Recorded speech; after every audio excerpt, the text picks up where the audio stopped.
What happens when you mix off-brand British comedy with late-night talk shows, old SNL, and shows hosted by comedians known mainly for podcasts and stand-up? You get Seeso, of course. Seeso is a streaming service from NBC that takes all the shows from across the pond and down here at home and gives them to you, the viewer, for mere pennies.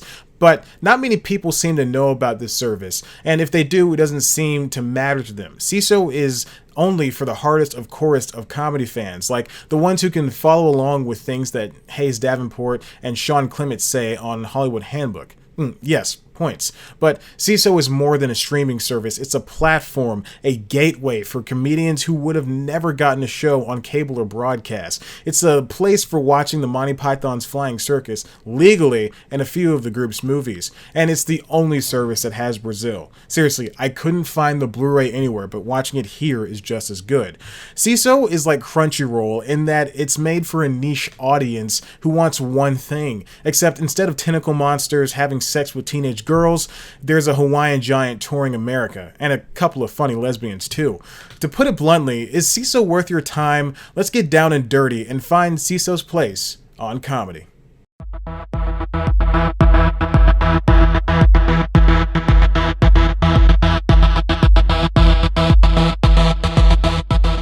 To get an understanding of Seeso and exactly why it exists, you'd have to go back to 2015. Ah yes, what a year that was. It was the beginning of a ton of police shootings, the PS4 was dominating the console space, and LeBron James was snubbed by the Golden Globes for his performance in Amy Schumer's Trainwreck. Man, I like that movie. But later that year, NBC Universal announced plans for Seeso, a streaming service dedicated to comedy. It was said to have The Tonight Show starring Jimmy Fallon, the original The Office, and a collection of Monty Python shows. But the most eye-catching thing about it was the price, $3.99. At this time, Netflix was still $8 for grandfathered accounts, while newbies had to pay $10. Hulu, which is partially owned by NBC Universal, previously introduced an ad-free option for $12 on top of the $8 ad-supported stream. If you wanted to not have cable, those were the options. Pretty good ones, too. The only other service with that low of a price was CBS All Access at $5.99, but that's assuming that you have a constant need to want to watch their shows. With over 7,500 episodes of TV shows, plus a yet-to-be-announced digital-only Star Trek series, All Access was seemingly doing well. But not everyone likes their brand of, is this comedy? I don't know. Regardless, CBS All Access was the start of a la carte television. With the introduction of Seeso, there's finally a home for some shows that have been gone from our eyes for years, and a true home for comedy. Where else can you watch all 40 seasons of Saturday Night Live? Sure, some of the episodes are heavily edited, with some lasting as short as 20 minutes, but you can finally see the quote-unquote golden years.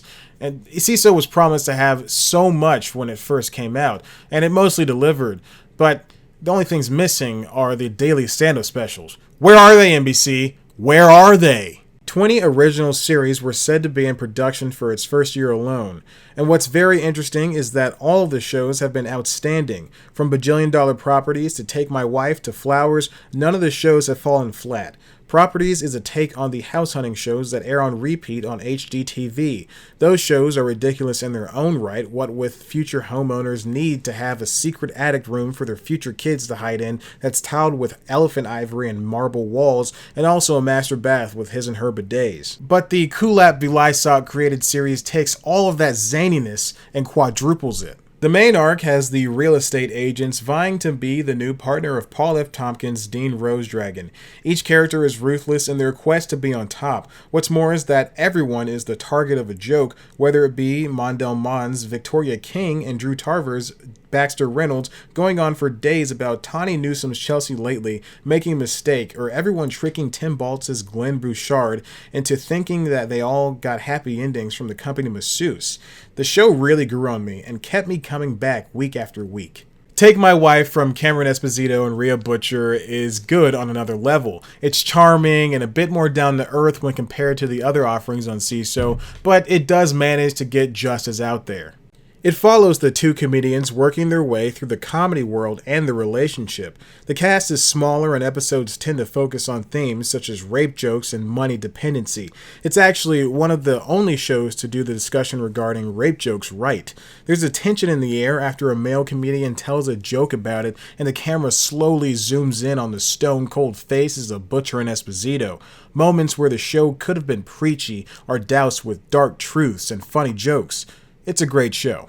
Then there's a show from webcomic Cyanide and Happiness, a show that takes viewers inside UCB performances, and a stand-up showcase from Wyatt Cenac. While I haven't seen every episode on every show, or even one episode of one show, it's safe to say that Seeso is pretty on point when it comes to comedy. What's important to remember is that comedy is completely subjective. What I find funny is different than what you find funny. But no matter what, you can't say that these comedians didn't put in time on these shows.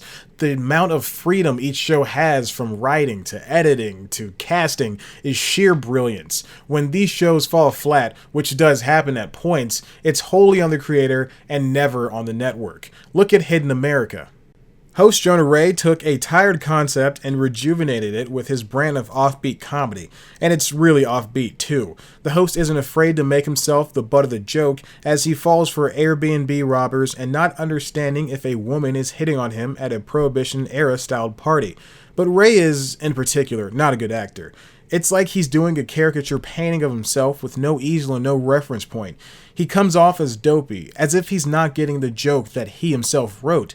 But the writing is astonishing. I laughed more here than when I watched any show on Netflix in the past few months. One of the better parts of Seeso is that while comedians have this freedom to make whatever show they can imagine, it's still treated as a TV show. For example, episode lengths are respectable and don't take advantage of the viewer's time. Sometimes a Hulu or Netflix comedy show can encroach on a little more than half an hour, making the comedy aspect draining. Just look at the first season of Unbreakable Kimmy Schmidt. The show was written for broadcast in mind, but when NBC passed on it, it moved to Netflix. The scripts were then previously written with proper act breaks and tighter jokes. The second season, to me, had episodes that felt drawn out, especially in length. It's as if nothing was left on the cutting room floor. Comedy, like horror, has a half-life. That's why scary movies never last as long as 2.5 hours. Who the heck wants to be scared that long anyway? Psychopaths, that's who.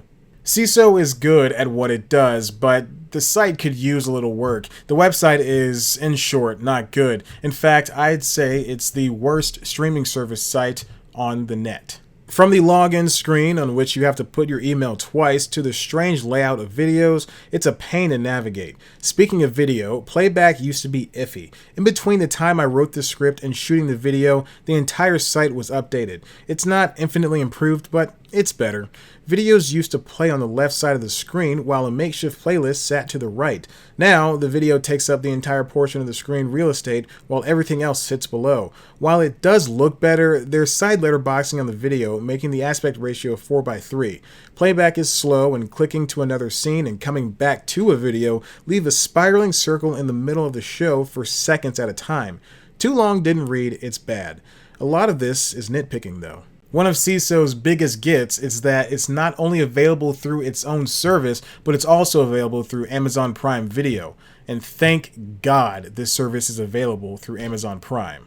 For one, it saves me from downloading another app. 2, it's just easier, but Amazon's layout doesn't do it any favors. On Xbox One and PS4, the Amazon app essentially hides Seeso from the common viewer. You have to click through 2 sections in order to get to it. When you do find Seeso, you get most, not all, of the streaming offerings that are sprawled out in a line, non-uniformly.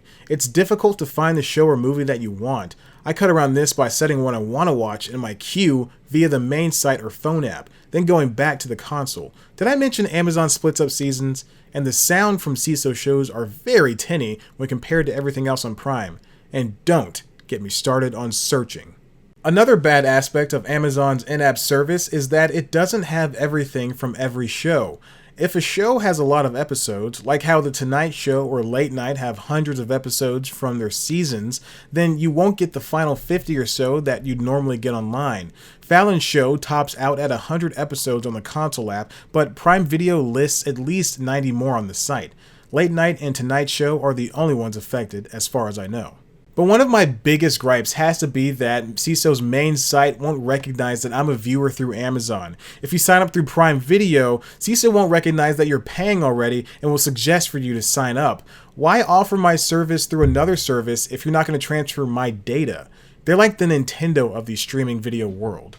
Seeso is a great streaming platform. It's got commercial-free late-night shows that I want to watch, even though some new episodes are not available for days after its airing, rare British comedy, and shows from people I love like Jonah Ray.